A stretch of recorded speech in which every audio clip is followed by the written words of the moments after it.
ಪ್ರವಾದಿ ಪರಿಶುದ್ಧ ಪ್ರವಾದಿ ಆಗಿರ್ತಕ್ಕಂಥ ಏಸಾಯ ಹೇಳ್ತಾನೆ, ಒಂದ್ ಸಮಯ ಬರ್ತತೆ, ಒಂದ್ ಟೈಮ್ ಬರ್ತತೆ, ಒಬ್ಬ ಕನ್ನಿಕೆ ದೇವ್ರೇ ಆಕೆ ಗರ್ಭದಲ್ಲಿ ಮನುಷ್ಯನಾಗಿ ಹುಟ್ಟುತ್ತಾನೆ.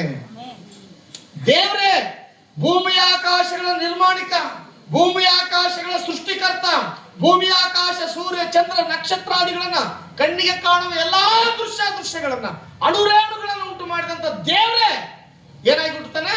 ಕನ್ನಿಕೆಯ ಗರ್ಭದಲ್ಲಿ ಮಗುವಾಗಿ ಹುಟ್ಟುತ್ತಾನೆ. ಕನ್ನಿಕೆ ಅಂದ್ರೆ ಗಂಡಸರನ್ನ ಅರಿಯದವಳು, ಋತುಮತಿ ಆಗಲಾರದವಳು, ಚಿಕ್ಕ ಕೂಸಿನ ಹೊಟ್ಟೆ ಒಳಗೆ ಆತ ಹುಟ್ಟುತ್ತಾನೆ. ಅದಕ್ಕೆ ಆತನ ಜನನ ಪರಿಶುದ್ಧ, ಆತನ ಜನನ, ಆತನ ಪರಿಶುದ್ಧ ಹುಟ್ಟುತ್ತಾನೆ. ಆತನ ನೀವೇನಂತ ಹೆಸರಿಡಬೇಕು? ಇಮಾನುವೇಲನು. ಇಮಾನುವೇಲನ ಅರ್ಥ ಏನು?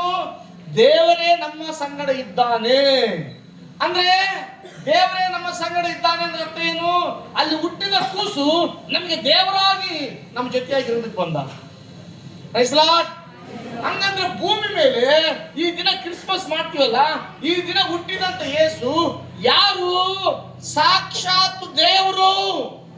He is the God. ಈನ ಸಂಪೂರ್ಣಂಗ దేవుడు. No doubt.